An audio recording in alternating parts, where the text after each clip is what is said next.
Oke, silakan untuk nomor 1.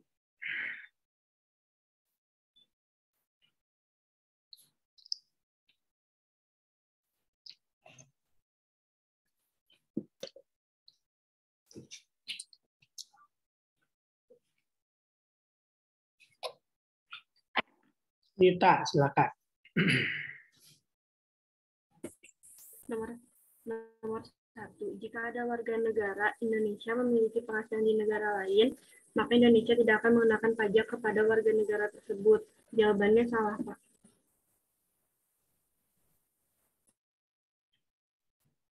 Yang benar apa? Karena kan Indonesia sendiri menganut prinsip multiplier income, Pak, yang mana Indonesia akan memajaki penghasilan baik yang berasal dari luar negeri maupun dari dalam negeri. Terus juga di Indonesia itu ada PPh pasal 24 mengenai kredit pajak. Jadi jawabannya salah ya. Betul. Nomor 2.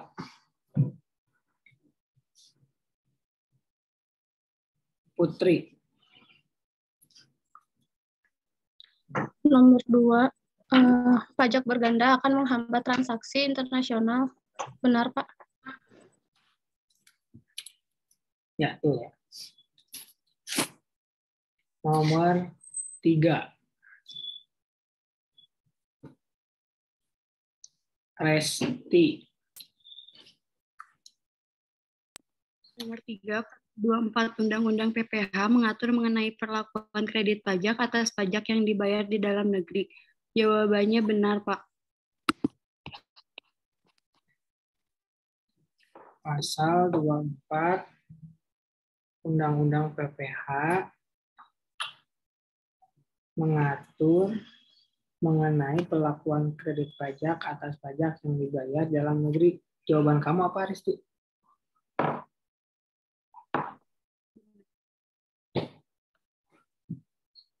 Ya, jawabannya apa? Benar. Jawabannya salah ya. Harusnya bukan yang dibayar di dalam negeri. Kan PPh pasal 24 mah yang dibayarnya di luar negeri ya.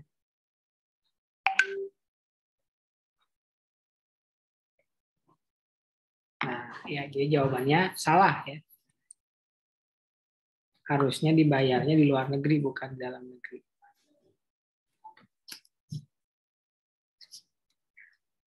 Silakan lanjut ke nomor 4.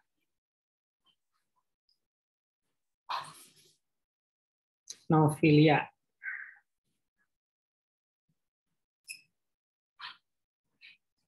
Empat, P3B diperlukan agar tidak ada pengenaan pajak secara berganda terhadap penghasilan yang didapatkan. Benar, Pak? Ya. Jawabannya benar. Berikutnya,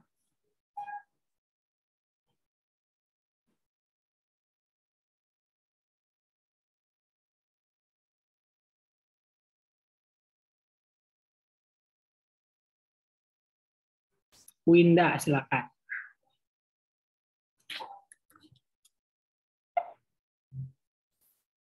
Ada Winda?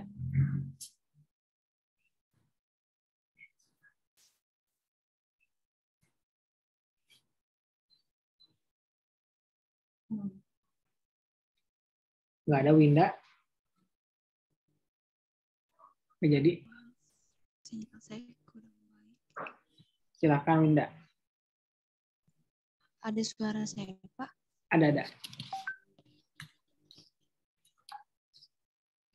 Pak, maaf ada suara saya. Ada, silakan Winda.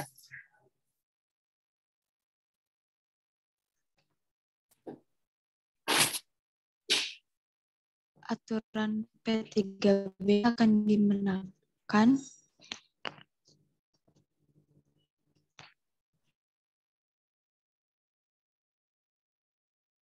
Gimana? Silakan lanjut.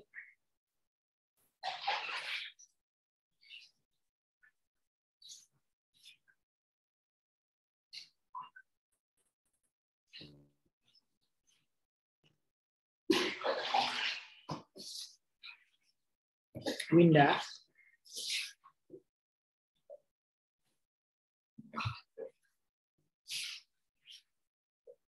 Maaf, Ya. Pak. Sinyal saya sedang kurang baik. Silakan.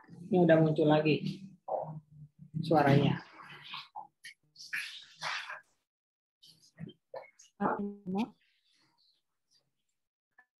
P3B akan dimenangkan meskipun bertentangan dengan Undang-Undang Penghasilan. Jawabannya benar. Aturan P3B. Ya. Jawabannya benar ya. Berikutnya.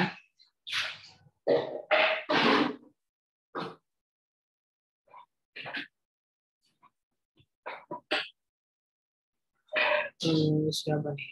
Resti.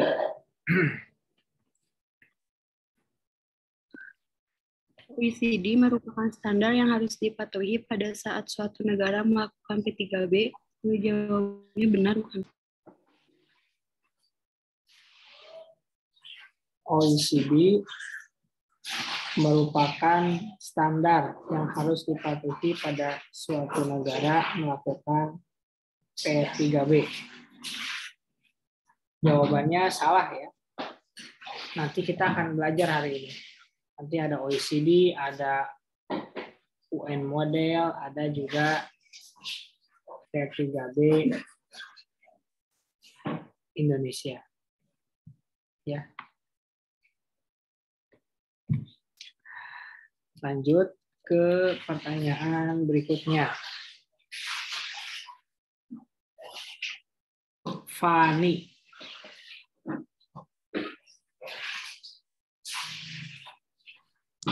Cakupan P3B hanya meliputi pajak daerah saja, salah. Setuju, Fani?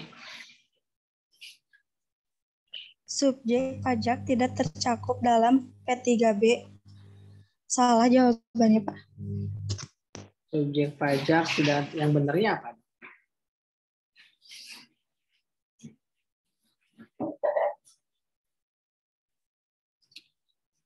Yang benernya apa?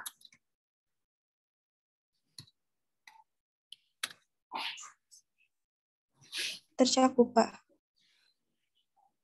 Ya, tuh ya, tercakup harusnya, bukan tidak tercakup. Karena di awal-awal P3B malah disebutin tentang subjek pajak.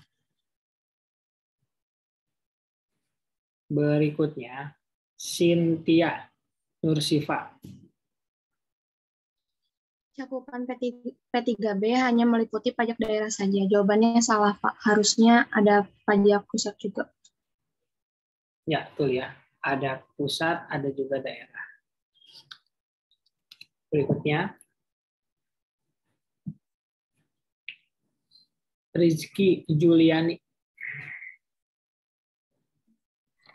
Pembatasan besarnya persentase tarif pajak tergantung dari besarnya persentase penyertaan modal yang disetor. Jawabannya benar, Pak. Jawabannya benar, pembatasan besarnya.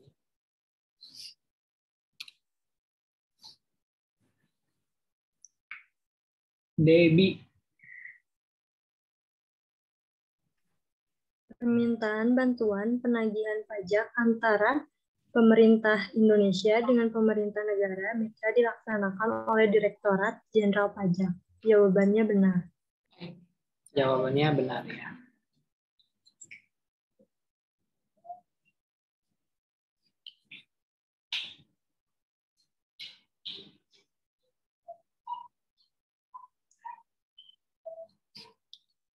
Berikutnya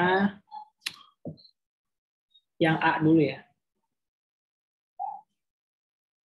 Lita, silakan.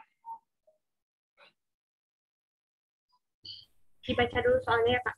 Ya. Hitunglah PPh BUT sebagai berikut. Peredaran bruto sebesar 200 miliar, biaya untuk penagih mendapatkan dan memelihara penghasilan sebesar 100 juta, penghasilan dari usaha atau kegiatan BUT dari harta yang dinilai sebesar 250 juta, Penghasilan kantor pusat dari usaha atau kegiatan penjualan barang pemberian jasa di Indonesia yang dilakukan BUT sebesar 70 juta. Biaya kantor pusat atas kegiatan penjualan barang pemberian jasa di Indonesia 60 juta. Penghasilan dari hubungan efektif BUT dengan harta atau kegiatan yang memberikan penghasilan sebesar 40 juta. Biaya terkait kegiatan yang memberikan penghasilan 30 juta. Biaya administrasi kantor pusat yang berkaitan dengan usaha atau kegiatan BUT dan kompensasi kerugian sebesar 70 juta. Pertanyaannya yang A, hitunglah penghasilan neto fiskal dari transaksi di atas. Penghasilan neto fiskal dari transaksi di atas yaitu 250 juta sebesar peredaran bruto, sesuai dengan penghasilan dari usaha atau kegiatan BUT ditambah 70 juta dari penghasilan kantor pusat dari usaha atau kegiatan penjualan barang dan jasa di Indonesia ditambah 40 juta dari penghasilan dari hubungan efektif BUT dengan harta atau kegiatan yang memberikan penghasilan. Jadi total penghasilan neto fiskalnya adalah 360 juta. Oke, penghasilan neto fiskal.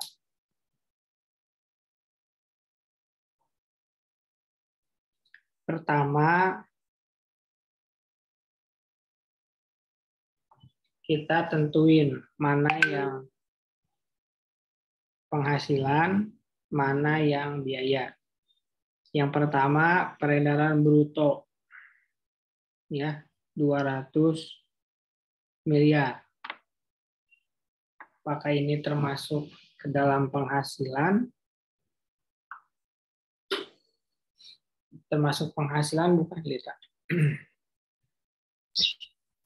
Enggak, Pak. Kenapa enggak?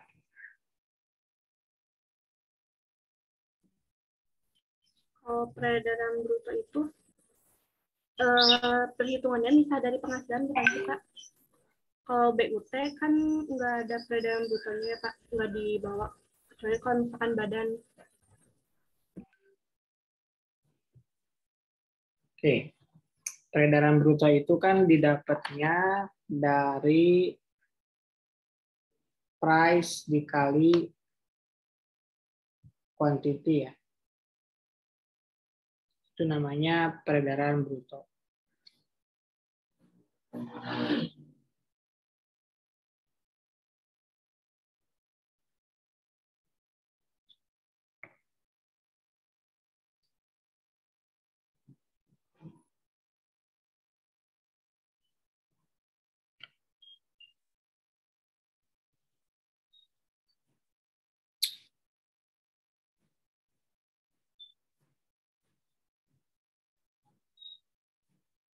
Saya lihat dulu, lupa lagi. Yang pertama penghasilan. Penghasilan itu dari harta yang dimiliki, terus penghasilan kantor pusat,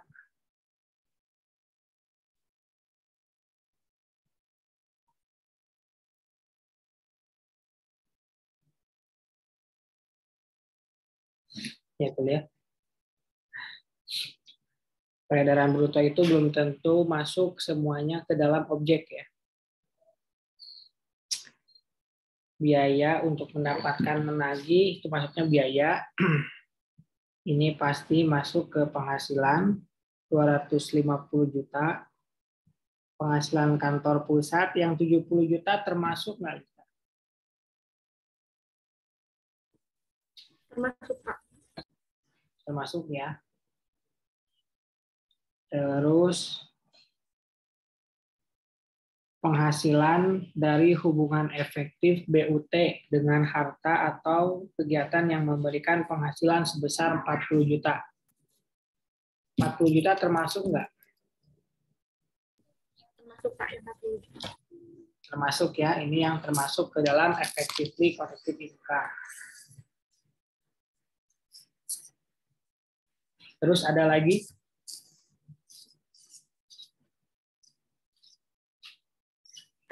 Udah, Pak, 3 komponen. Jadi totalnya berapa? Totalnya 360 juta.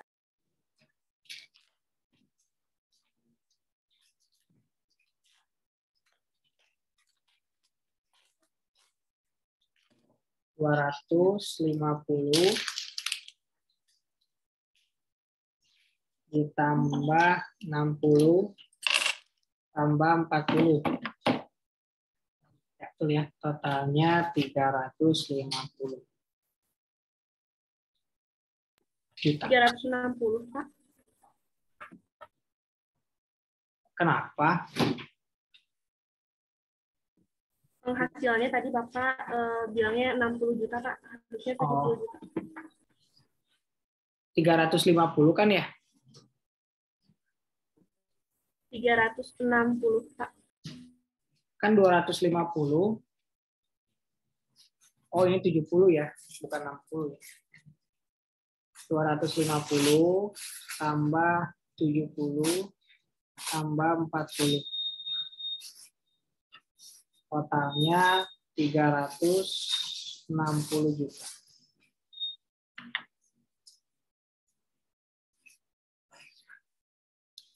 Lanjut yang B.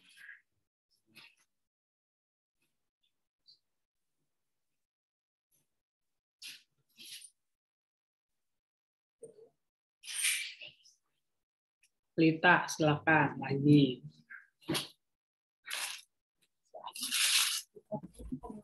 Yang B, berapa jumlah penghasilan kena pajak dari BUT di atas? Untuk rumus PKP sendiri, didapatkan dari penghasilan neto fiskal dikurangi dengan biaya-biaya yang termasuk ke dalam biaya.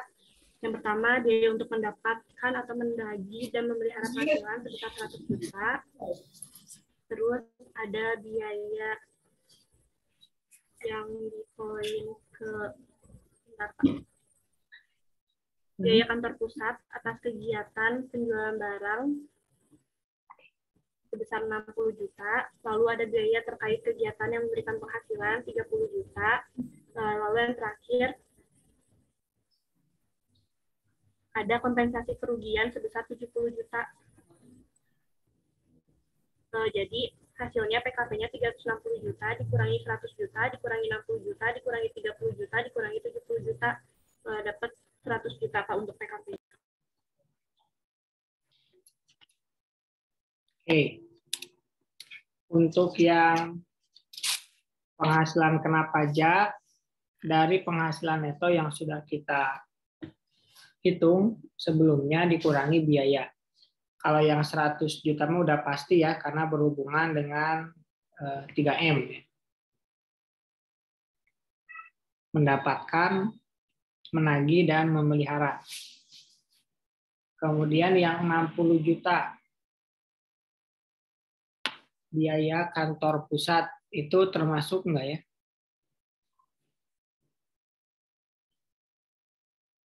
ya? Yang 60 juta,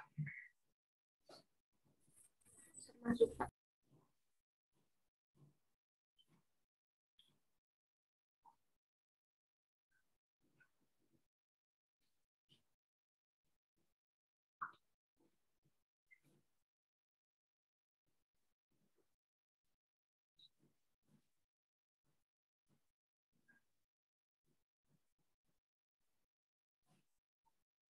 biaya kantor pusat atas kegiatan, oh ya, ini masuk ya, di sini ada.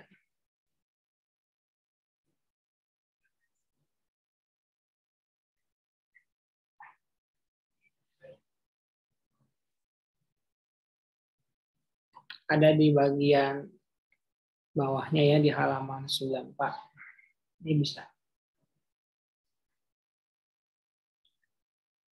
Terus biaya terkait kegiatan yang memberikan penghasilan 30 juta, masuk nggak? Masuk Pak. Masuk ya. Kompensasi kerugian, masuk. Biaya administrasi kantor pusat yang berkaitan dengan usaha atau kegiatan BUT. Nilainya berapa?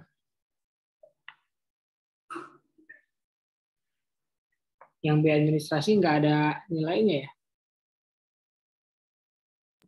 Iya Pak, harusnya masuk. Harusnya masuk, tapi masuk pun harus dihitung berdasarkan rumus ya. berdasarkan rumus biaya administrasi kantor pusat dikali peredaran usaha BUT di Indonesia dan peredaran usaha perusahaan di seluruh dunia. Nah, jadi peredaran bruto ini digunakan untuk menghitung biaya administrasi kantor pusat. Jadi ini termasuk peredaran usaha perusahaan di seluruh dunia.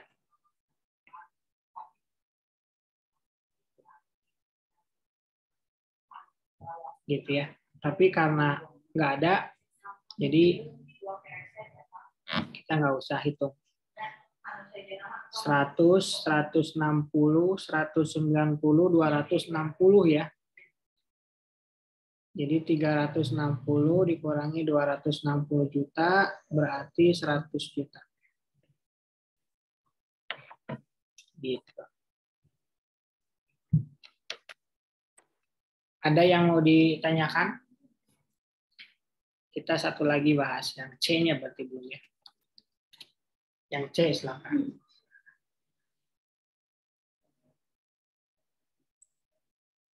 Winda silakan. Ya, C, hitunglah PPh terutang, sisa laba, dan PPh pasal 26 ayat 4, atau yang brand profit tax dari BUT di atas. Yang C, untuk PPh terutangnya, karena ini BUT, jadi memakai PPh badan, tarif PPh badan yang 22%. Tadi PKP-nya 100 juta, jadi PPh terutangnya 22% dikali 100 juta, 22 juta. Sisa labanya 100 juta dikurangi PPh yang 22 juta, jadi sisa laba 78 juta. Kemudian dikenai pajak tambahan yang PPh pasal 26 ayat 4 sebesar 20%. 20% dikali 78 juta, 15 juta 600.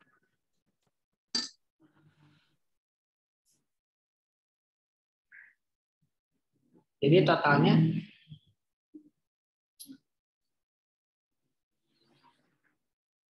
PP-nya kan 22 juta ditambah yang pasal 26-nya berapa? 15 juta 600. 15 juta 600. Jadi totalnya 37 juta 600. Begitu ya. Sekarang hitungnya betul ya, dikurangi dulu. Baru dikalikan dengan tarif PPh pasal 26. Silakan, barangkali ada yang mau ditanyakan untuk soal kasus nomor 1.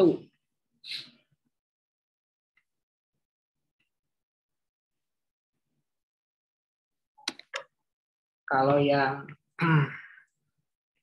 22 juta ini 100 dikali 22%.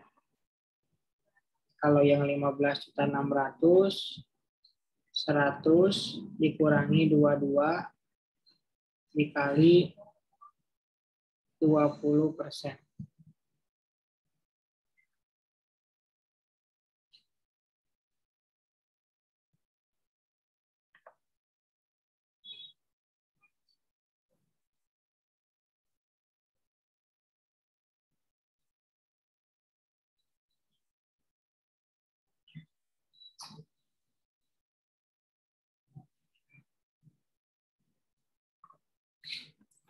Kita nomor 2 dulu ya. Lanjut soal kasus nomor 2.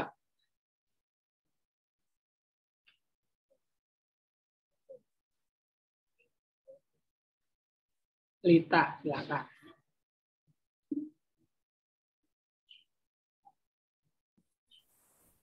Nomor 2, Lancelot merupakan suatu BUT di Indonesia dengan hasil kena pajak sebesar 110 miliar.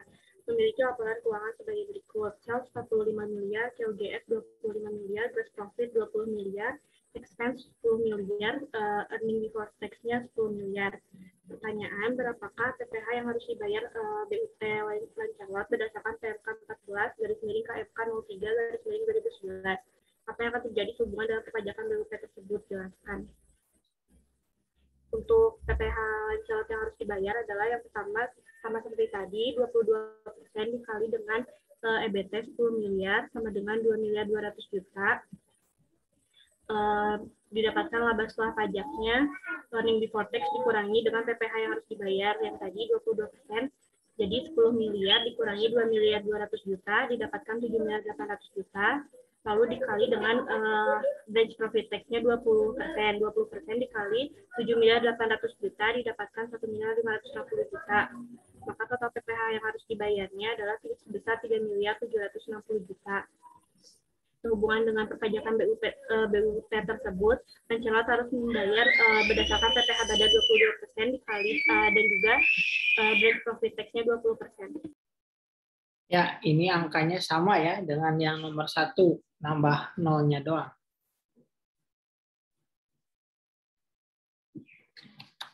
Berikutnya, nomor berapa? 3 ya.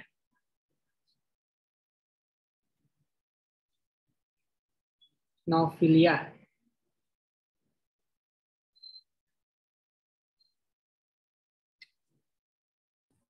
Tiga. Next.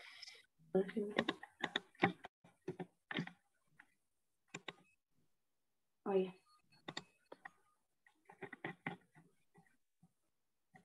3. Maxis Inc. yang berkedudukan di Amerika menutup perjanjian lisensi dengan PT Serayu untuk mempergunakan merek dagang Maxis Inc. Atas hak tersebut, Maxis Inc. menerima royalti dari PT Serayu. Sehubungan dengan perjanjian tersebut, Maxis Inc. memberikan jasa manajemen kepada PT Serayu melalui BUT di Indonesia. Dan dalam rangka pemasaran produk PT Serayu yang menggunakan merek Maxis Inc. tersebut. Pertanyaannya, pada kasus di atas, dalam penggunaan merek dagang oleh PT Serayu yang memiliki hubungan efektif dengan BUT di Indonesia, bagaimana perlakuan atas royalti tersebut? Jelaskan. Jawabannya sesuai dengan pasal 5 ayat 3 yang tidak termasuk dalam objek pajak BUT itu adalah pembayaran yang diterima atau diperoleh dari kantor pusat, dapat berupa royalti atau imbalan lain yang sehubungan dengan penggunaan harta paten dan hak-hak lainnya. Imbalan sehubungan dengan hak jasa manajemen dan jasa lainnya serta bunga, kecuali yang bunga yang berkenaan dengan usaha perbankan. Jadi untuk royalti tersebut tidak termasuk ke dalam pajak BUT, Pak.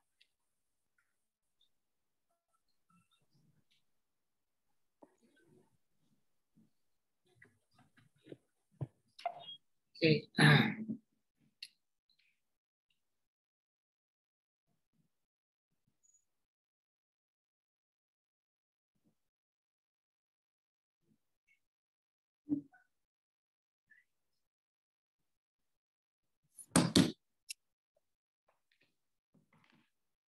Kita juga bisa cek ya di P3B-nya Indonesia dengan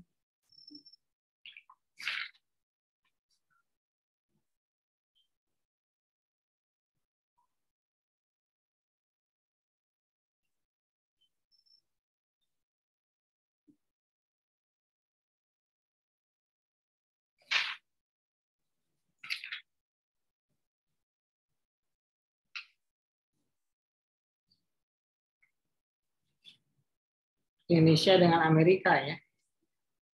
Karena ini negaranya negara Amerika.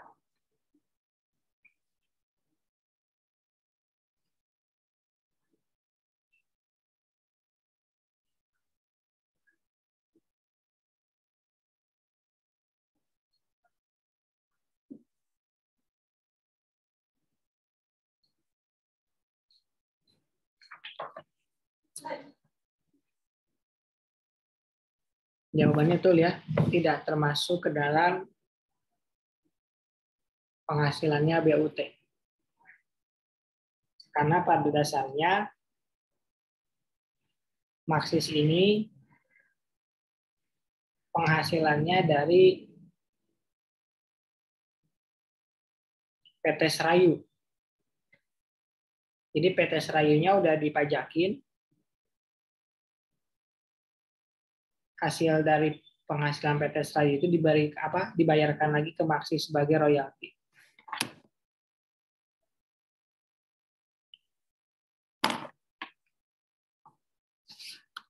Berikutnya nomor 4.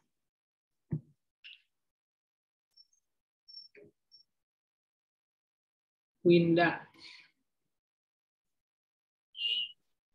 Ya, Pak. Kranci merupakan suatu BUT di Indonesia dengan penghasilan kena pajak atau PKP sebesar 15 miliar. Kranci yang berasal dari Madagaskar ini merupakan non-treaty partner dengan Indonesia.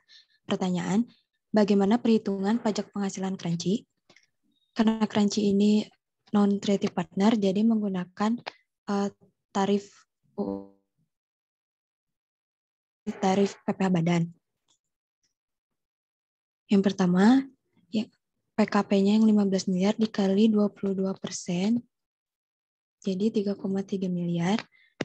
Lalu sisa laba atau laba setelah pajaknya adalah 15 miliar dikurang 3,3 miliar, 11 miliar 700 juta. Kemudian dikenakan pajak tambahan sebesar 20% dari pasal PPh pasal 26, branch profit tax-nya. Pajak tambahannya yaitu 20% dikali 11,7 miliar, yaitu 2 miliar 340 juta. Sehingga total pajak terutangnya adalah 3,3 miliar ditambah 2 miliar 340 juta. Totalnya 5 miliar 640 juta. Oke. Jadi nanti khusus untuk si Kranci ini ada pemajakannya berganda ya. Di negara asalnya juga dipajakin, di Indonesia juga dipajakin.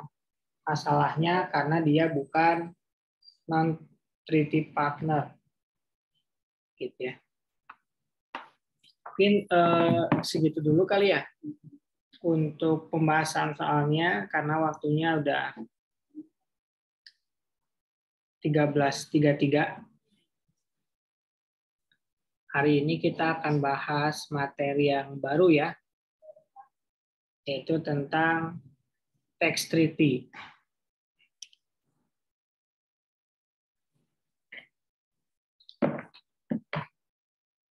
Materi ini juga cukup panjang, akan sangat panjang,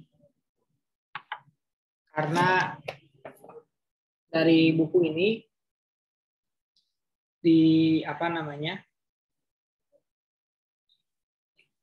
dirangkum jadi satu kali pertemuan. Karena kalian kan sangat cerdas ya, jadi satu buku dibahas satu pertemuan, jadi cukup lah ya. Kita mulai. Kita tahu yang namanya tax treaty itu termasuk ke dalam penghindaran pajak secara bilateral, alias terdiri dari dua negara. Ini dua negara. Kenapa pajak berganda dihindari? Karena pajak berganda sangat merugikan ya.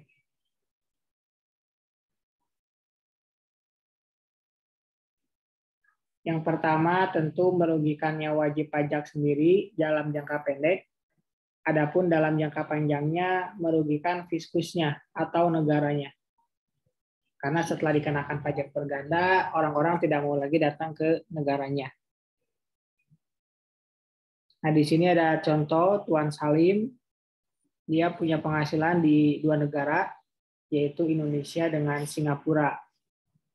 Kalau misalkan penghasilannya Tuan Salim itu dikenakan pajak 2 kali karena tidak ada tax treaty, maka itu dinamakan pajak berganda. Oleh karena itu, digunakanlah tax treaty dengan tujuan tidak dikenakan pajak berganda, jadi hanya salah satu saja yang mengenakan pajaknya. Tapi sayangnya, di Indonesia sendiri masih ada kemungkinan dikenakan pajak berganda, meskipun di Indonesia ada PPh pasal 24. Seperti contoh, misalkan di sini ada penghasilan dalam negeri 100, ya, penghasilan luar negeri misalkan 50. Terus totalnya 150. Gitu kan? Kemudian 150 dikali 22%. Jadi ini PPh terutangnya 33 ya. Didapat dari 150 kali 22%. Berikutnya kita bisa menghitung KPLN maksimal.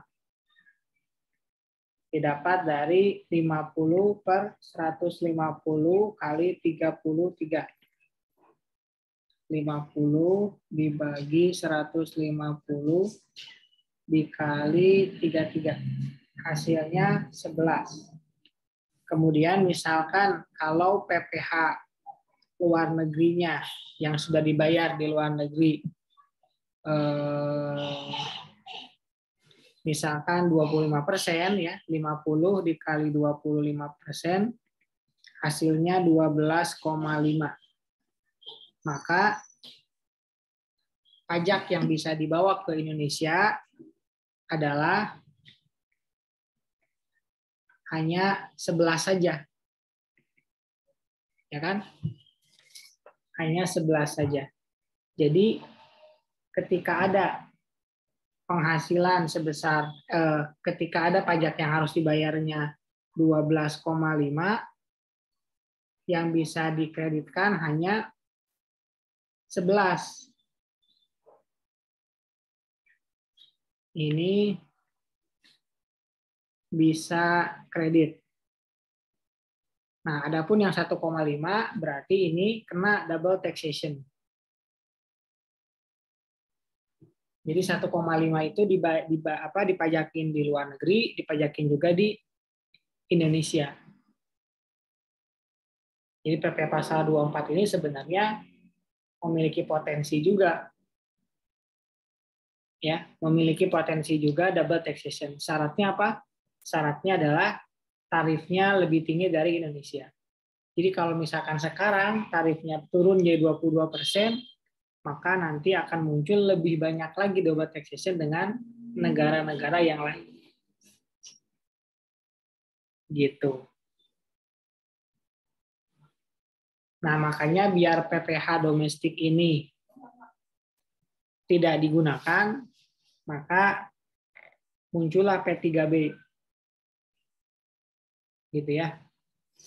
P3B juga selain tujuannya untuk menentukan siapa yang berhak memajaki, P3B juga digunakan untuk informasi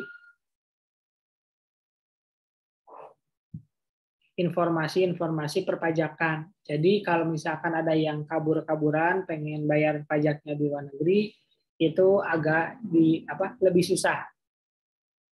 Gitu ya. Kemudian juga nanti ada mutual agreement dalam hal-hal tertentu yang tujuannya adalah menghindari atau mengurangi adanya praktik penghindaran pajak. Kenapa mengurangi? Karena pada kenyataannya nanti di bab berikutnya akan kita pelajari kecurangan-kecurangan yang biasa dilakukan untuk menghindari pajak. Tentu transaksi-transaksi internasional yang digunakannya. Begitu.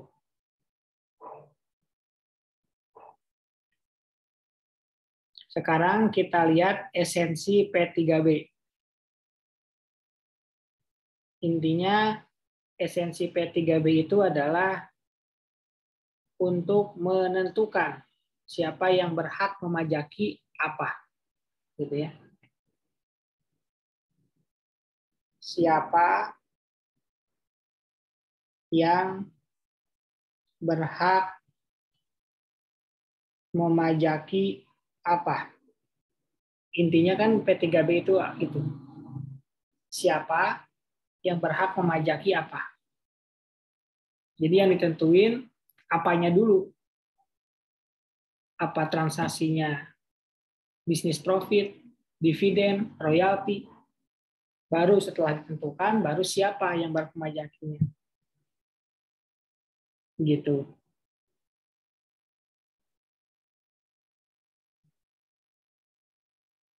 Kemudian kedudukan P3B.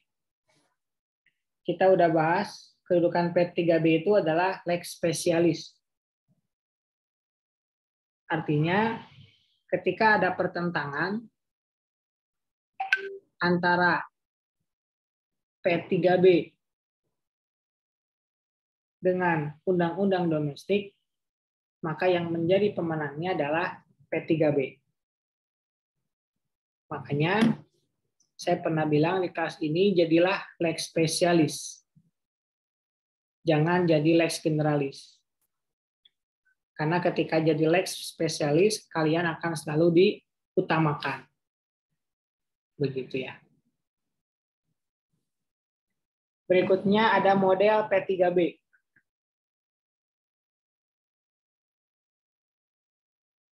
Model P3B itu ada dua. Yang pertama OECD model, yang kedua UN model. Ini tuh standar yang paling banyak digunakan. Tapi kenyataannya, karena ini kesepakatan antara dua negara, tergantung dua negara tersebut. Mau pilih yang mana? Mau pilih OECD, UN model, atau malah pengen punya model sendiri. Karena kita tahu Indonesia itu kan sangat kreatif ya. Kadang nggak mau sama dengan yang lain. Nanti kita akan cek. Yang pertama adalah model OECD. OECD itu termasuk model yang digunakan oleh negara-negara maju.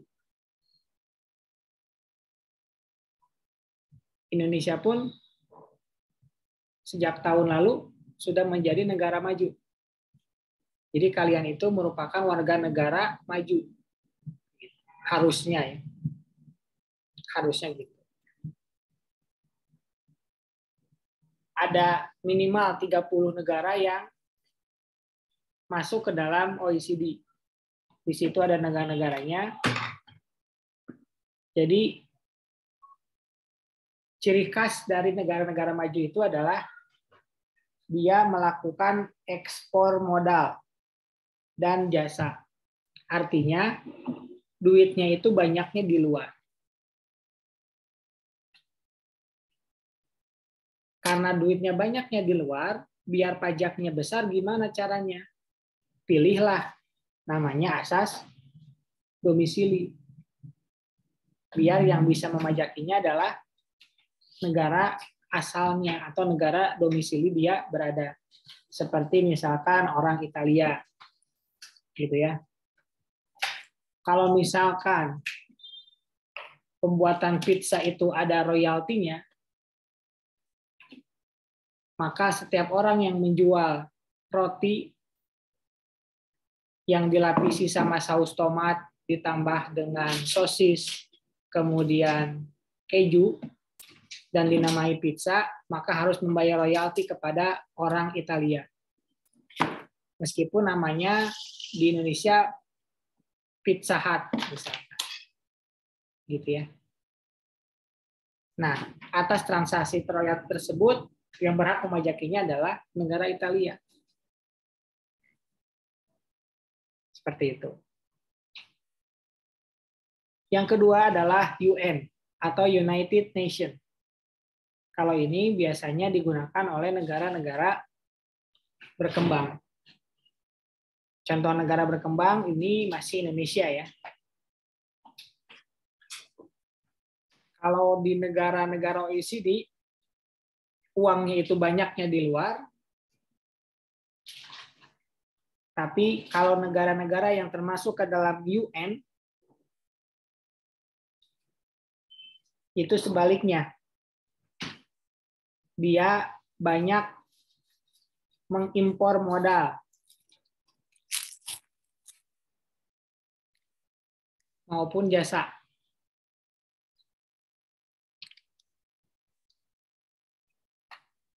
Jadi kita itu sebagai tempat melakukan investasi. Terus gimana caranya biar dapat pajaknya? Tentu dengan menggunakan asas sumber. Jadi boleh investasi di Indonesia, tapi yang majakinya adalah negara Indonesia. sebagaimana presiden kita sering bilang ke para investor di luar negeri, gitu ya. Seperti sekarang sama Elon Musk, dia selalu bilang, come to my country, gitu ya. Selalu bilang kayak gitu. Waktu itu ke Raja Arab juga bilang gitu, come to my country. Jangan dibilang dia cuma bisa ngomong kayak gitu ya. Tapi selalu perkataan awalnya itu gitu. Buat apa? Biar perekonomian Indonesia itu maju, tentu pajaknya biar bisa dipajak.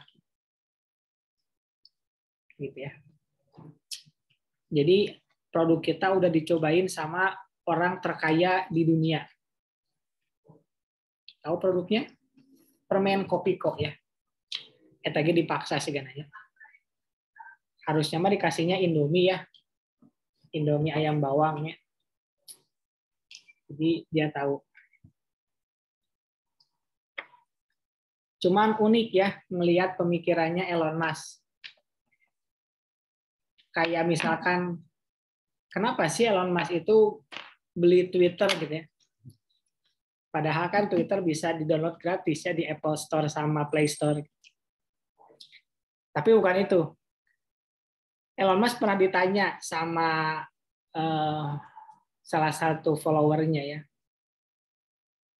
Kenapa dia kekeh banget pengen keluar angkasa. Gitu ya. Dia itu jadi pengen menggantikan Tuhan. Ceritanya gitu ya. Bisa dicek di Twitternya Elon Musk. Terus katanya dia, padahal kan dia orang pintar ya, dia bilang gini,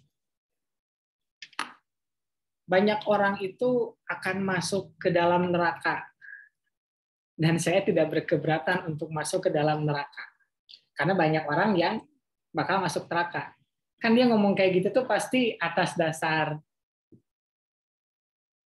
riset ya. Jadi maksud saya ternyata orang seberpengaruh itu pemikirannya tidak selalu berbanding lurus. Mungkin karena memang ini berkaitan dengan keyakinan. Jadi ketika kita meyakini sesuatu, belum tentu orang yang lebih pintar dari kita itu meyakini hal yang sama. Jadi bukan menjadi tolak ukur orang yang pintar, keyakinannya pasti benar. Gitu ya. Kita lanjut ke model yang ketiga, yaitu US model. Ini tanda-tanda negara yang selalu pengen eksis. Kenapa? Kita tahu ya, di akuntansi itu kan kita kenal namanya IFRS. Tapi Amerika punya yang namanya GAAP. Selalu kayak gitu. Terus kalau misalkan dunia punya standar, Amerika selalu punya standar sendiri. Kenapa sih kayak gitu? Karena pengen nunjukin saya itu adalah orang yang atau negara yang adidaya. Apapun itu, saya yang harus jadi patokannya. Gitu. Meskipun udah ada patokan dunia, yaitu OECD model, tapi US pun pengen punya standar sendiri. Nah, Indonesia pun sama. Karena pengen diakui, dia pun punya namanya model Indonesia. Nanti kita akan lihat cara menentukan model itu dari mana. Salah satunya adalah dari judul. Kita lihat ruang lingkup P3B.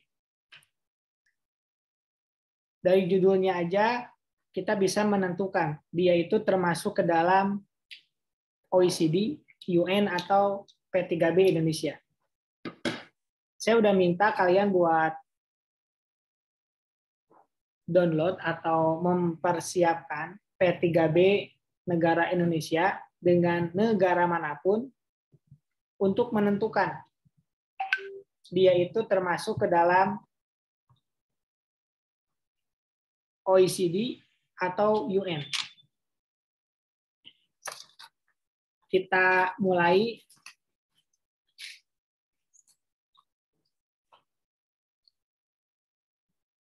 dari Fitri. Ada Fitri? Hadir, Pak. Kamu punya negara apa? Indonesia sama Jepang. Indonesia, Jepang. Tapi ini harusnya yang bahasa Inggris ya, karena kalau yang bahasa Indonesia nggak masuk ya, maksudnya susah menentukannya. Coba yang lain yang udah mempersiapkan bahasa Indonesia, coba dicari yang bahasa Inggrisnya ya. Saya lupa nggak bilang bahasa Inggrisnya ya. Indonesia Jepang bahasa Inggrisnya di chapter 1 apa? Fitri. Agreement, Pak. This agreement shall apply to persons who are residents. Judulnya scope of agreement atau bukan? Atau artikel ininya apa namanya? Judulnya?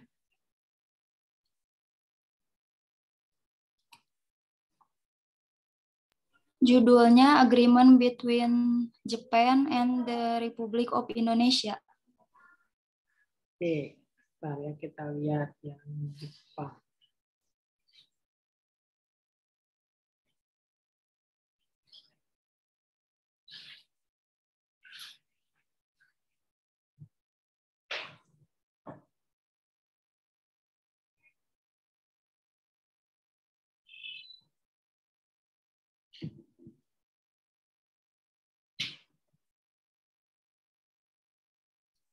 Agreement between Japan. Oke, agreement between Jepang ya. Berarti ini pakainya Indonesia ya. Soalnya kalau misalkan OECD harusnya bilangnya convention. Yang kamu punya agreement. Betul ya? Oke. Kita lanjut.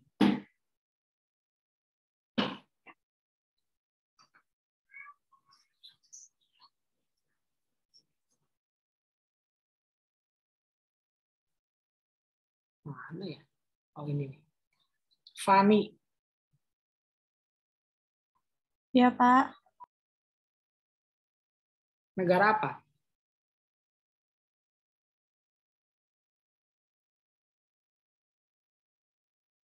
Amerika, Pak. Amerika.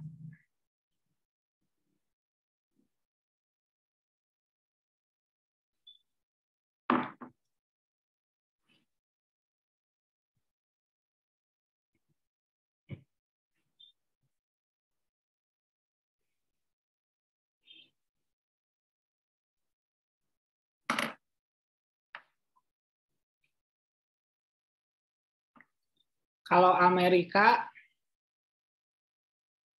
artikel satunya apa judulnya? Personal scope. Personal scope. Berarti sama ya?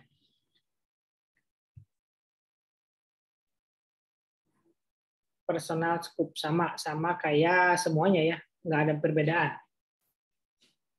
Jadi nanti cara nentuinnya gini ya. Kalau yang title tadi yang menang itu Indonesia nih. Yang sama Jepang ya. Kalau ini sama semua yang artikel 1.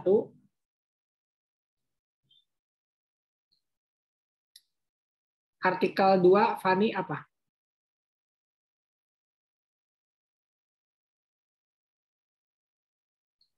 Text cover. Sama ya, text cover. Tapi nggak ada, berarti sama semuanya. Terus artikel 3. General definition. Sama ya. Definition. Terus artikel 4.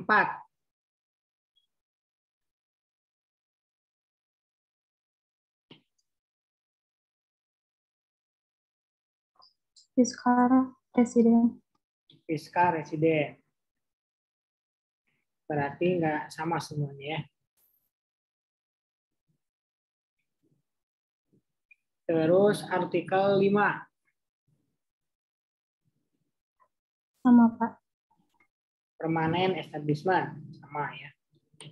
Artikel 6.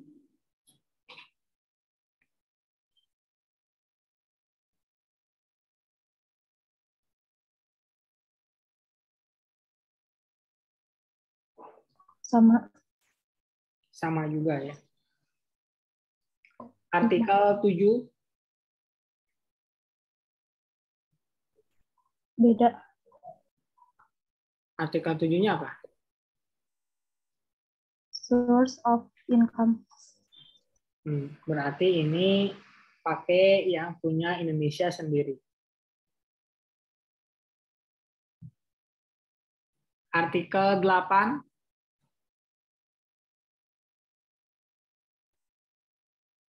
Business profit ya. Iya, Pak. Berarti nambah satu pasal ya. Kalau di ini artikel 7. Ini sama nih. Tapi ada tambahan di artikel 7-nya. Source of income.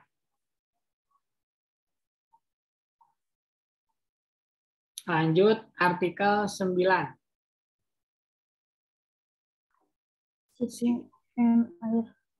Shipping and air transport.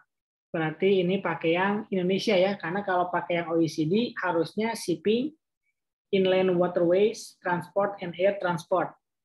Kalau artikel 8-nya UN model harusnya shipping, inland waterways, transport, and air transport.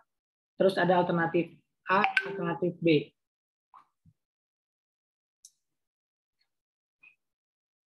Jadi ini masuknya Indonesia ya. Karena judulnya Shipping and Air Transport. Nggak ada waterways-nya ya. Lanjut artikel 10.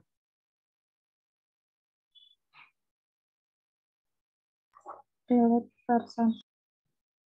Relate person. Nggak ada ya. Ini baru juga nih. Ini Indonesia nih.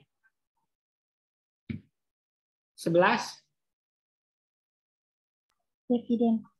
Dividen. Sama ya istilahnya ya. 12. 11 intent.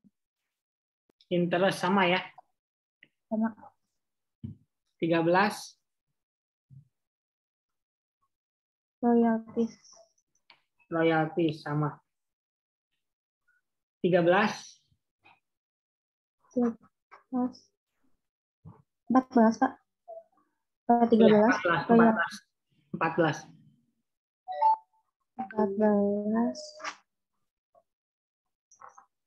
Capital gain. Capital gain. Sama ya. 15.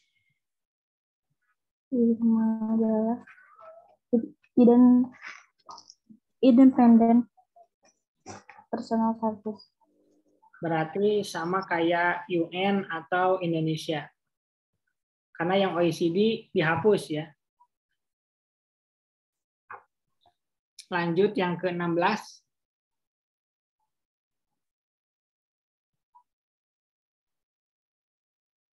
Dividend personal service. Berarti sama kayak UN atau Indonesia. 17.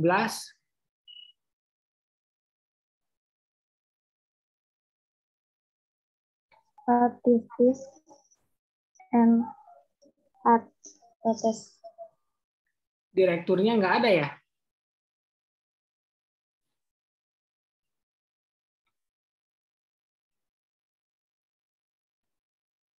Yang direkturnya nggak ada ya? Yang Amerika.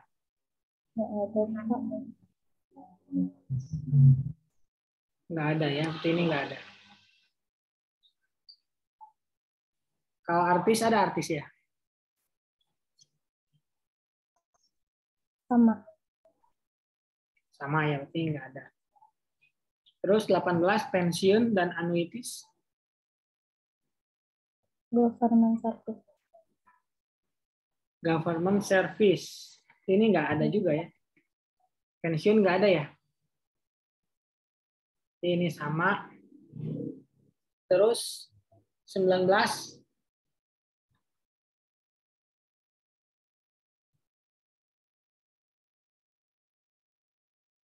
Student entrance. Berarti Indonesia ya, sama kayak Indonesia. Kalau OECD sama UN model kan student doang. 20.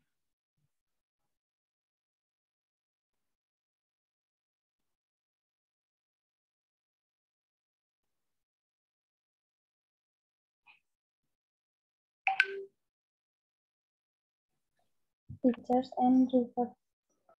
Teachers and researchers. Oh, ini di sini ya. Ini berarti cuman ada di Indonesia. OECD sama UN malah nggak ngatur ya tentang teacher sama peneliti ya, guru sama peneliti. Lanjut 21.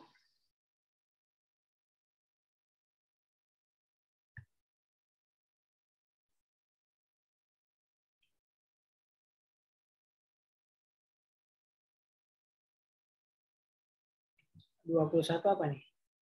Private pension and annuities. Oh, namanya private. Oh, dia tukeran ya. Ini adanya di pasal 21.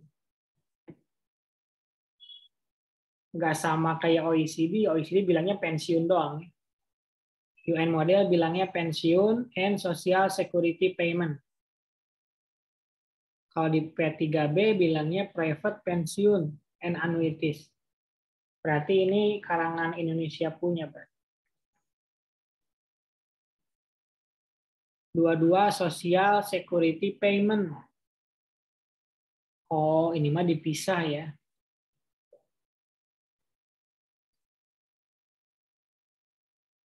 Ini pasal 22. 23 relief from double taxation. Relief. Nggak ada ya. Relief from double taxation.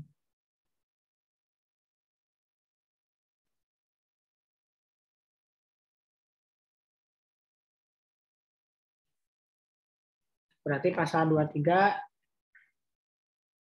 Indonesia juga nih.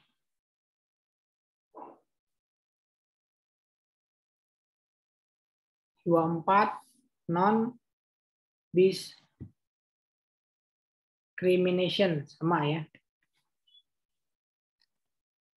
25 MAP ini pakainya OECD atau Indonesia.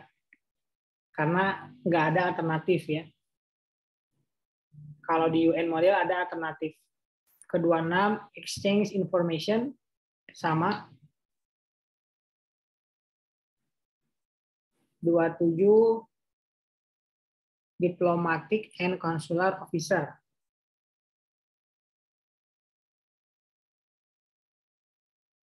Ini bikin sendiri juga. 28 general rules of taxation. Nggak ada general rules of taxation. 29 assistant in collection. Nah, ini baru ya. OECD sama UN. 30 entry into force. Entry into force sama ya. 31 termination sama. Udah ya. Nah, nanti kita hitung nih. Dominannya siapa nih? Indonesia nih 1, 2, 3, 4, 5, 6, 7, 8, 9, 10, 11, 12 ya. Indonesianya 12. OECD-nya berapa nih? OECD-nya 1, 2, 2 ya.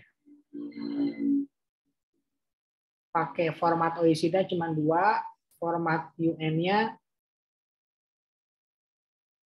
1, 2, 3, 3 ya. 3.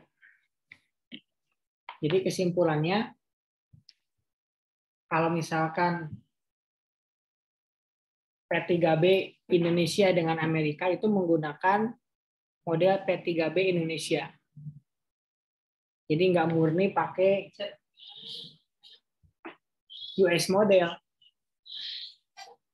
Kenapa seperti itu? Padahal kan Amerika juga punya ya standarnya sendiri. Jawabannya karena P3B itu merupakan kesepakatan antara dua negara. Jadi kalau selama dua negara itu sepakat, tidak dilihat lagi pakai OECD atau UN model. Begitu ya. Salah satu cara menentukan dia itu termasuk ke dalam UN atau OECD. Sebenarnya cara menentukannya itu nggak cuma dari judul ya, tapi dari isi.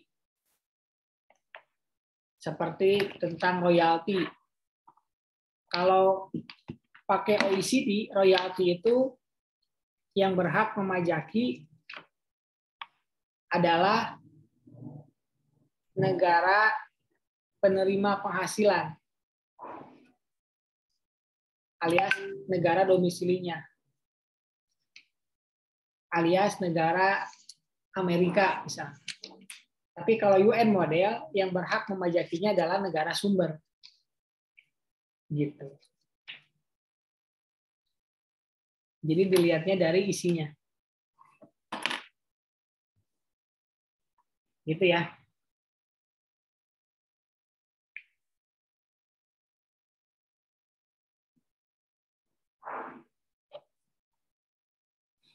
Jadi sebenarnya materinya banyak banget, jadi saya juga bingung ya cara ngebahasnya gimana. Ngebahas dirinciin nggak cukup waktunya. Ngebahas diumumin liar kamunya, gitu ya. Jadi daripada nggak cukup waktunya, saya memilih liar kamunya, gitu ya.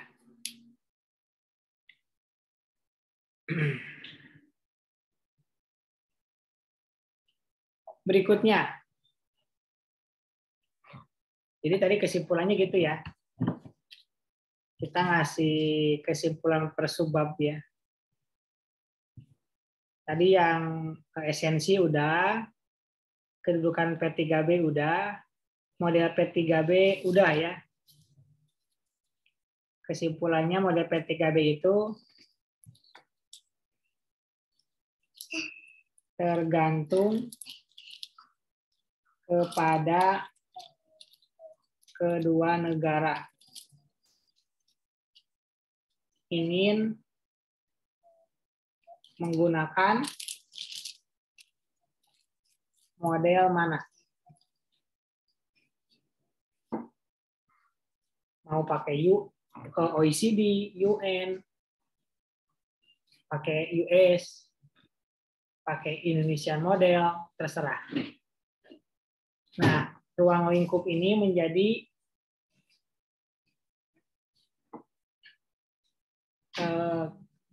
kriteria model P3B yang digunakan. Dilihatnya dari ruang lingkupnya. Ruang lingkupnya lebih banyak kemana? Ke OECD atau ke UN, atau malah ke bukan dua-duanya. Kalau bukan kedua-duanya berarti itu model P3B Indonesia. Kalau tadi misalkan Kalau tadi misalkan yang Fani Indonesia Amerika, yang OECD nggak ada, yang UN nggak ada, berarti itu model P3B Indonesia sama Amerika gitu. Itu yang keempat. Kemudian lanjut kita yang ke berikutnya ya, tentang isi dari P3B. Pertama dari judul.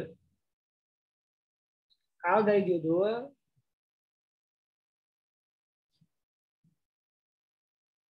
menggunakan agreement. Kenapa menggunakan agreement? Karena kalau yang namanya convention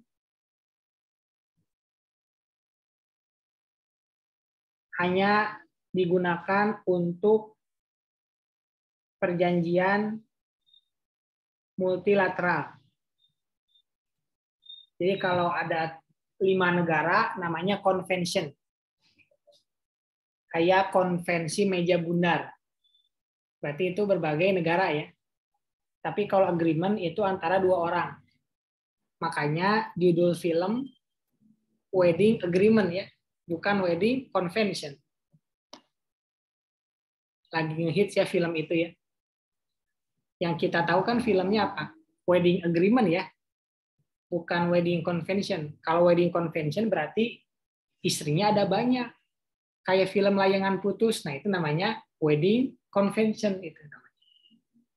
Karena istrinya ada 2 yang pada pengen ke Kapadokia, gitu ya. Jadi yang pengen ke Kapadokia namanya wedding convention. Kalau yang sekarang lagi ngehits apa? Wedding agreement, gitu ya.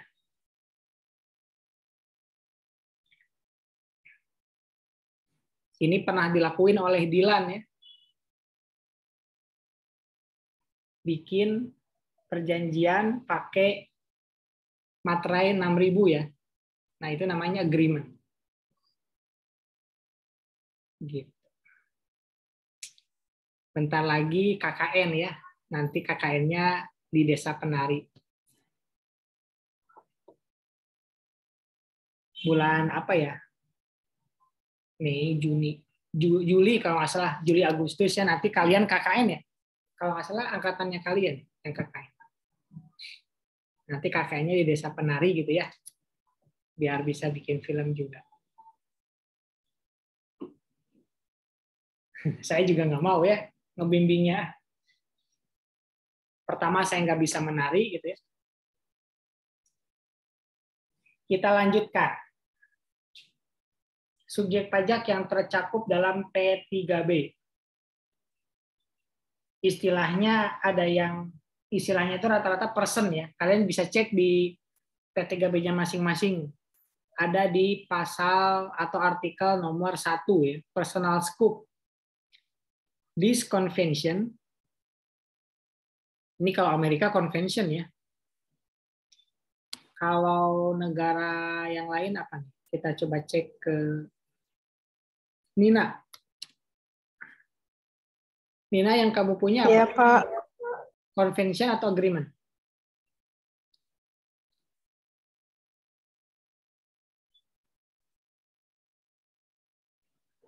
Di pasal 1-nya bilangnya convention atau agreement? Convention. Kamu negara apa emang?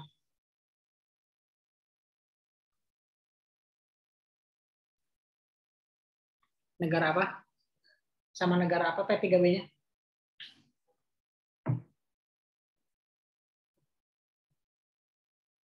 Lah, hilang. Amerika. Oh, Amerika juga ya, sama lah. Pipit. Iya, Bapak. Negara kamu apa? Oh, bukan negara yang lain lagi, Pak. Yang kamu punya negara apa? Yang kamu udah siapin? Dibuka yang Fani. Oh, yang Amerika juga. Iya.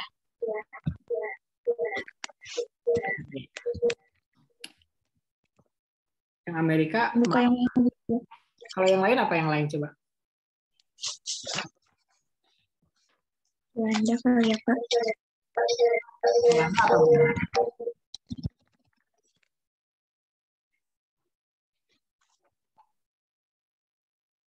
Agreement. Belanda agreement. Kalau orangnya bilangnya apa? Person juga nggak? Iya. Sama ya, person juga. Anehnya nah, di Amerika convention emang berbagai negara.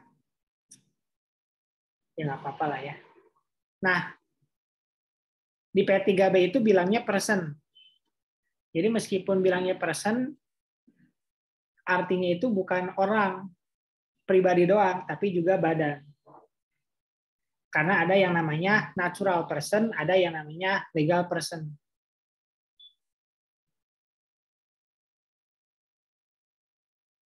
Jadi person itu bisa dua orang ternyata ya. Dalam istilah hukum. Dalam istilah hukum itu person itu bisa badan juga. Tapi istilahnya bukan person doang, tapi legal person.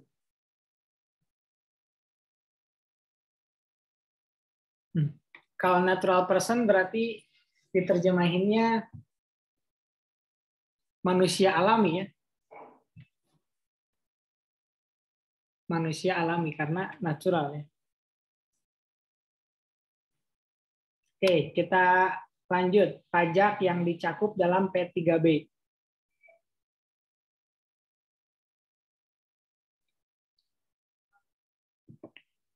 Kalau ini biasanya sama semuanya. Yang pertama pajak penghasilan, yang kedua pajak kekayaan. Ini udah kita bahas juga. Kalau pajak penghasilan itu pajak yang kita hasilkan. Kalau pajak kekayaan, pajak atas apa yang kita miliki.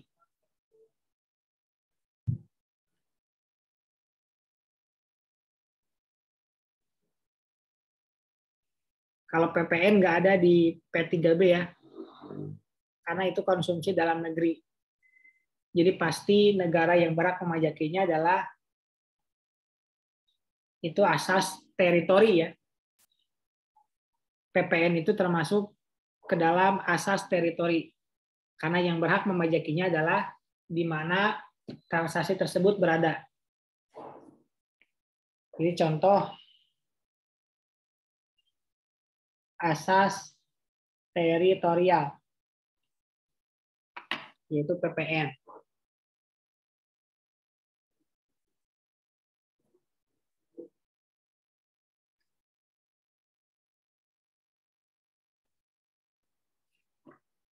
Ini juga udah dibahas ya di tugas tadi ya. Bisa masuk ke pusat, bisa juga masuk ke daerah, pajak yang dipungutnya nanti. Kemudian di pasal 3,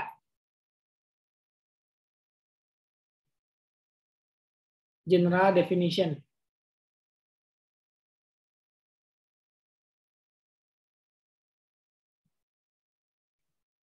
Di sana menjelaskan tentang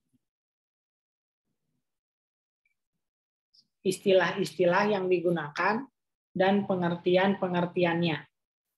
Seperti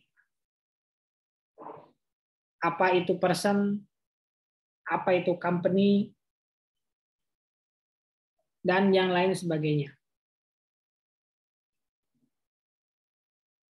Jadi kapan disebut Indonesia, kapan disebut Belanda, kapan disebut international traffic, dan lain sebagainya.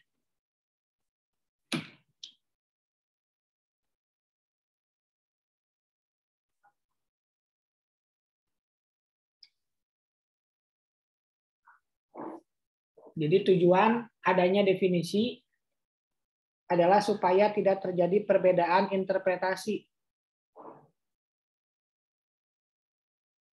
Karena yang namanya definisi itu melekat. Sama kayak kita bilang makan.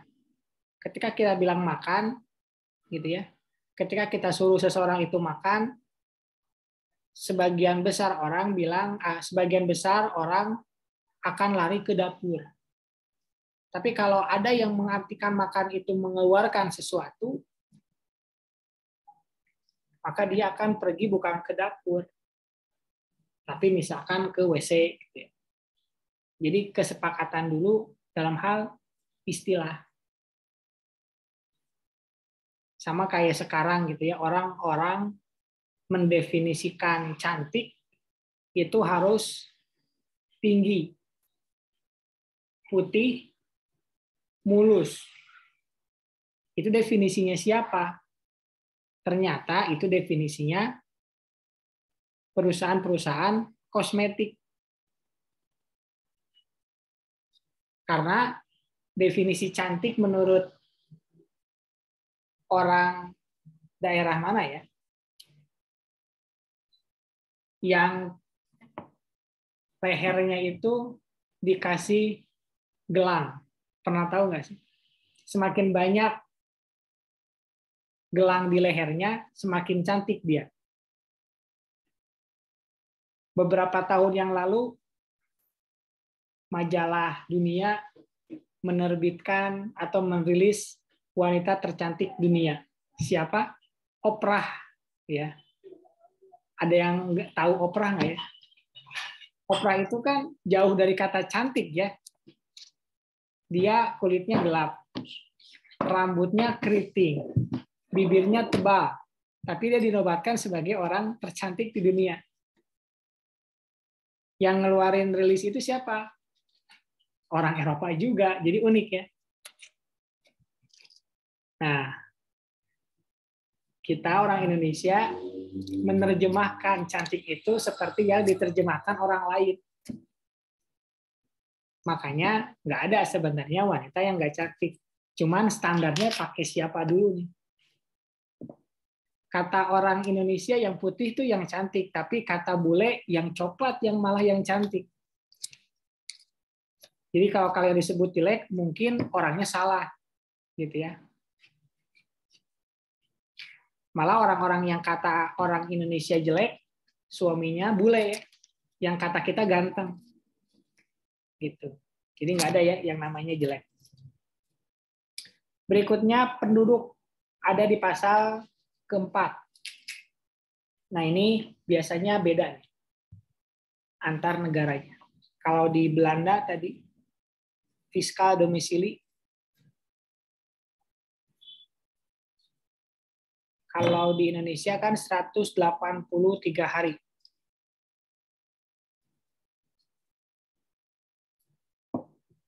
Kalau di Belanda nggak disebut dia berapa harinya ya. Cuman dia bilang harus memiliki permanent home available to him.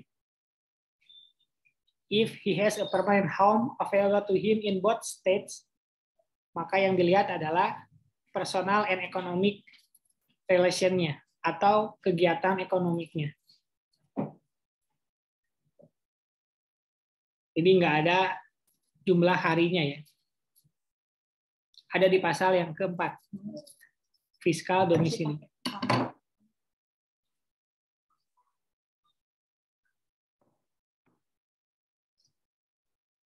Coba kita lihat lagi yang Amerika punya nih.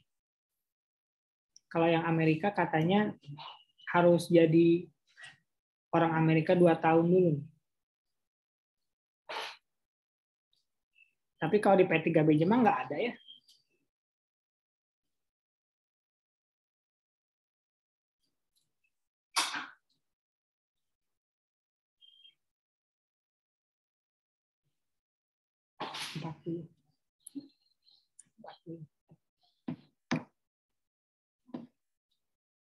$14.40.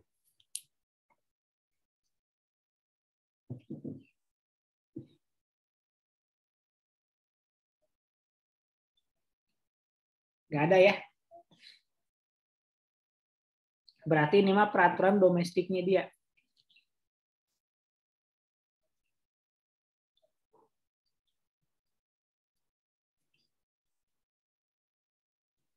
Kemudian yang keenam, BUT. Ini kita udah bahas di pertemuan yang lalu ya, khusus tentang BUT.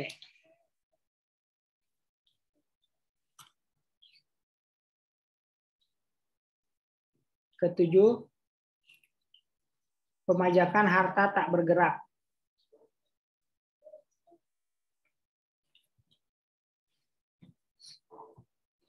Hak pemajakan atas penghasilan dari harta tak bergerak diberikan di negara sumber.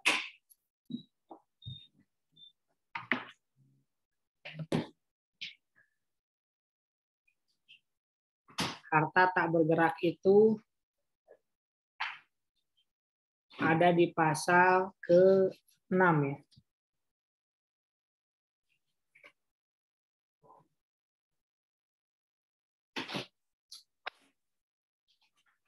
Oke. Biar sama, coba kita buka yang P3B Belanda sama Indonesia. Kita lihat yang bahasa Indonesianya. Kalau yang Amerika kebetulan nggak ada yang bahasa Indonesianya ya. Meskipun kalian jago bahasa Inggris, kita pakai bahasa Indonesia dulu ya, biar bisa lebih dipahami.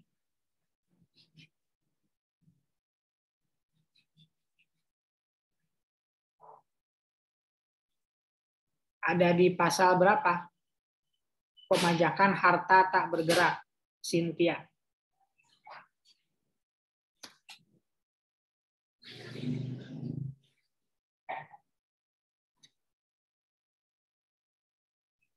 Indonesia, Belanda ya.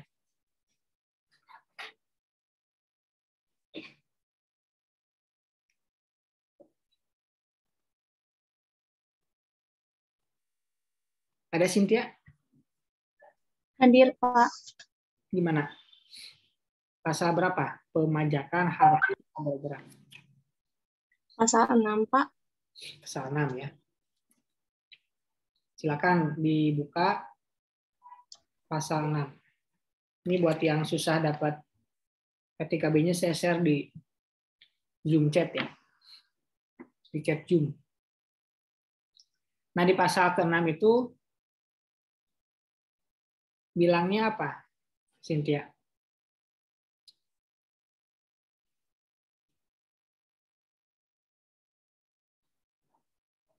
Ayat yang ke-1-nya. Coba dibaca. Benar, Pak.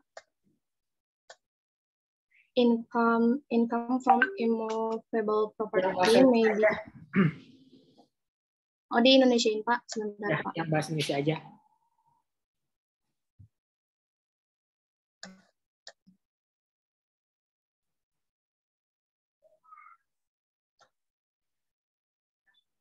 Gak bisa diganti, Pak. Hah? Ada di atasnya. Ada yang English, ada yang bahasa Indonesia.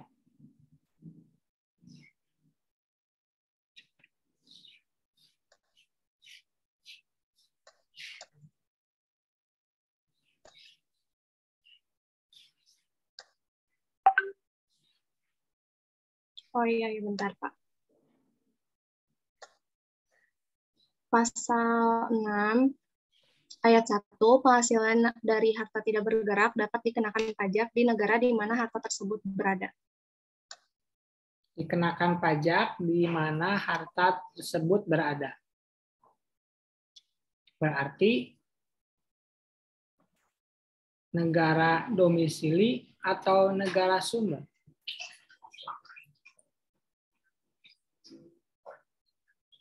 Yang berhak memajak.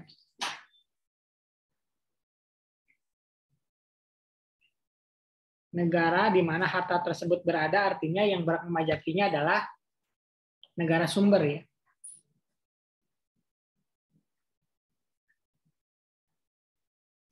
Lanjut ke pasal 7.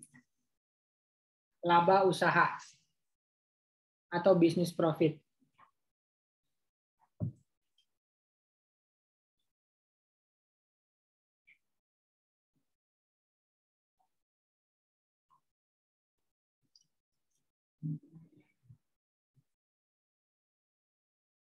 Debbie.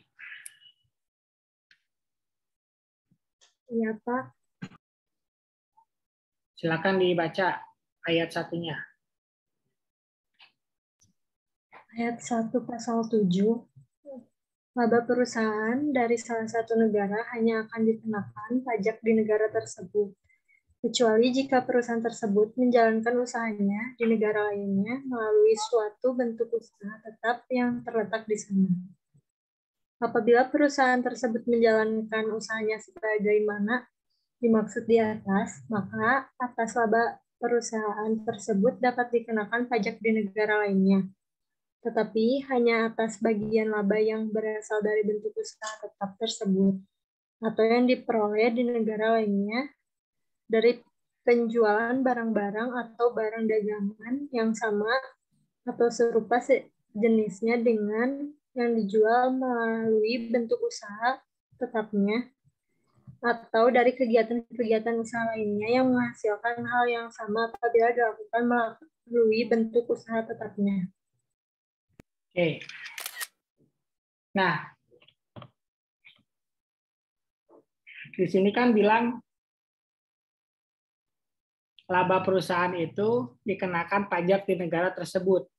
Jadi kalau labanya di Indonesia, ya, kalau labanya di,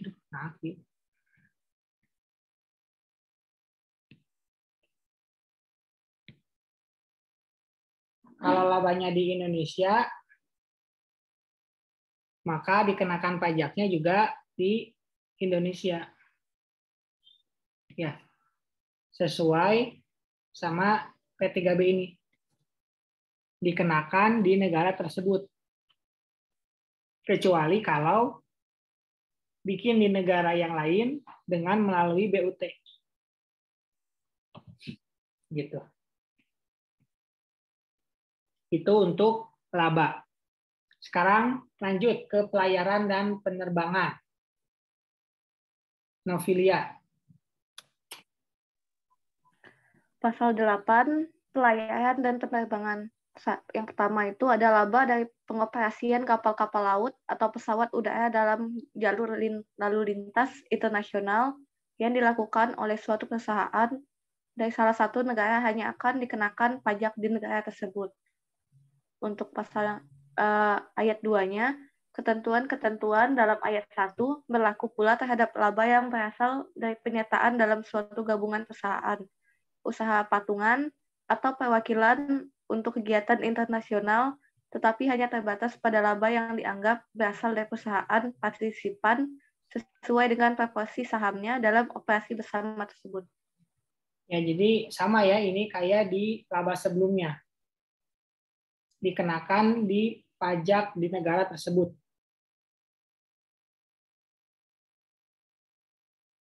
Dalam hal pelayaran dan penerbangan.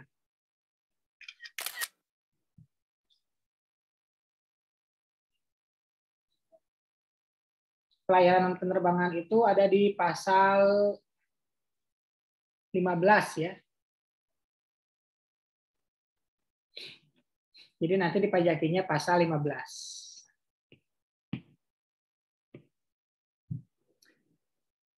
Berikutnya, perusahaan yang memiliki hubungan istimewa. Siapa yang berhak memajaki? Rizky.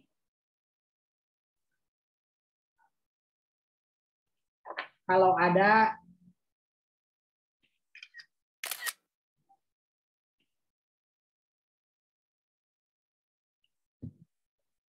transaksi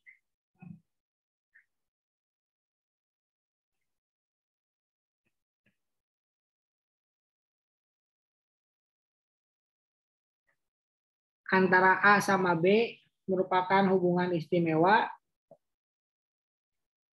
Ini di negara X, di negara Y.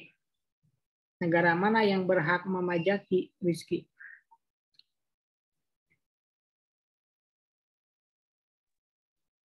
Di negara Y bukan, Pak. Oke, kita lihat ya. Apabila suatu perusahaan dari salah satu negara itu berarti X, turut berpartisipasi secara langsung maupun tidak langsung dalam manajemen pengendalian atau modal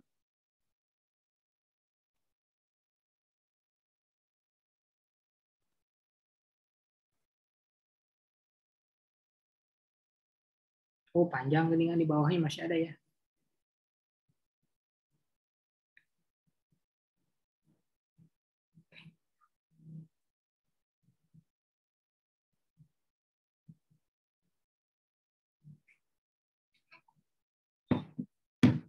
Perusahaan dari negara lainnya telah dikenakan pajak di negara lainnya tersebut, dan laba yang dicantumkan tadi adalah laba yang memang seharusnya diperoleh.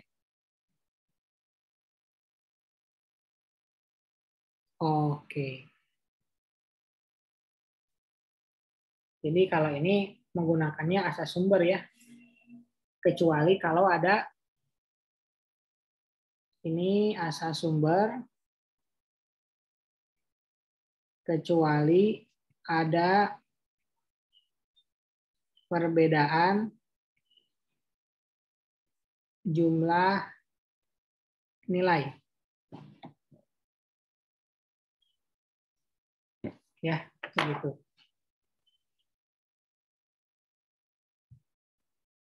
Udah. Kita kan cuma 2 SKS ya. Jadi nggak usah terlalu serius ting lah ya. Ya, pokoknya mah intinya dilihat di P3B-nya gimana, siapa yang berhak memajaki. Jadi kalau misalkan nanti ada soal gini, PTA menerima bunga dari Z Corporation yang berasal dari Belanda. Oh, berarti lihat Indonesia Belanda berhubungan dengan bunga. Bunga ada di pasal 11. Lihat siapa yang berhak memajakinya, gitu aja lah. Nggak usah terlalu dalam lah. Kadang sok clear ya, dalam-dalam ting. Kita cuma 2 SKS. Yang pertamanya karena 2 SKS, yang keduanya karena jarang digunakan ya. Kan berarti kita harus kerja dulu di perusahaan internasional ya. Baru kita bisa ke sini-sini. Ya, begitu mungkin untuk materi P3B ini. Sangat banyak yang harus dibahas, saking banyaknya jadi liar ya. Jadi intinya nanti dilihat pasal per pasalnya, baru kalian menentukan siapa yang berhak memajakinya. Di pertemuan sebelum UTS udah dikasih contoh gimana cara menerapkan P3B-nya. Negaranya diganti sama negara yang satu, negara lainnya diganti sama negara lainnya. Kalau Indonesia dengan Belanda berarti negaranya itu Indonesia, negara lainnya adalah Belanda. Begitupun sebaliknya. Negara itu bisa Belanda, negara lainnya Indonesia. Gitu ya. Kalau liar ya bagus ya, namanya juga hukum ya. Makanya kenapa kita masuk akuntansi itu ya. Oke, kalau nggak ada yang mau ditanyakan, dan karena waktunya juga sudah habis ya, kita akhiri saja. Kita masuk ke pertemuan berikutnya, materi yang baru, lebih gampang sih ya pertemuan depan. Saya tutup, terima kasih semuanya. Assalamualaikum warahmatullahi wabarakatuh. Waalaikumsalam warahmatullahi wabarakatuh.